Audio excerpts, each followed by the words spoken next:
Setiap orang yang mempelajari seni pasti sudah tidak asing dengan yang namanya estetika. Estetika merupakan ilmu yang membahas bagaimana keindahan bisa terbentuk dan bagaimana supaya dapat merasakannya. Jika dilihat dari perkembangannya, estetika dapat dibedakan ke dalam beberapa kelompok, yaitu estetika klasik, estetika abad pertengahan, estetika pramodern, estetika modern, dan estetika pasca modern. Namun, yang saya akan bahas kali ini adalah estetika modern. Sedikit penjelasan mengenai estetika modern.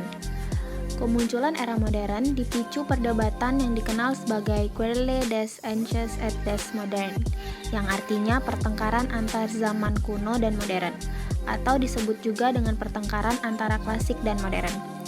Adapun estetika modern ini bersifat reflektif, biasanya identik dengan standar selera, dan juga memiliki kaitan erat dengan subjektivitas.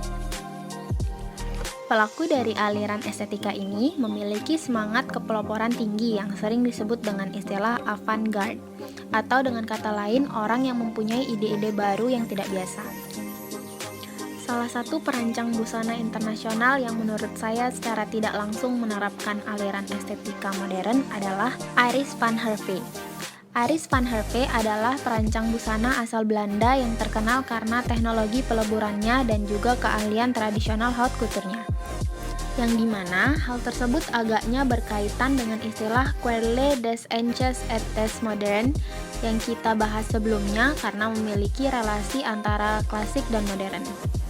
Karya-karya van Hervé sendiri dapat digambarkan sebagai interdisipliner, karena ia seringkali mendapat inspirasi ataupun berkolaborasi dengan orang-orang yang berprofesi di luar mode, seperti beberapa kolaborasinya dengan para profesional yang bekerja di bidang sains, teknologi, dan arsitektur. Hal tersebut bisa termasuk ke dalam konsepsi seni modern pada estetika modern. Berikut satu hal yang menarik bagi saya dalam kolaborasinya yang pertama. Ia berkesempatan berkolaborasi dengan Benjamin Cowell yang mendesain sebuah museum yang berbentuk bathtub besar, dan mereka ingin Van Hervé membuat desain dress dari desain bangunan tersebut. Dan berawal dari sanalah terciptanya water dress atau gaun air miliknya. Mungkin orang-orang bertanya, mengapa air? Mengapa tidak memvisualisasikan bentuk bathtubnya saja? Guys, we never know. Mungkin di sini letak subjektivitas dari seorang Van Hervé, dan ini juga mungkin penggambaran sifat reflektif dari Van Hervé yang dimana ketika saat dia melihat bentuk bathtub, ia memikirkan air. Jadi sudah tidak heran ia dijuluki the most avant-garde fashion designer in history, berkat ide-ide barunya yang tidak biasa namun tetap bisa menghasilkan karya yang stunning, powerful, dan kaya akan makna. When I work on my designs, it's about finding a moment for a woman rather than finding a identity, because I don't believe in that so much.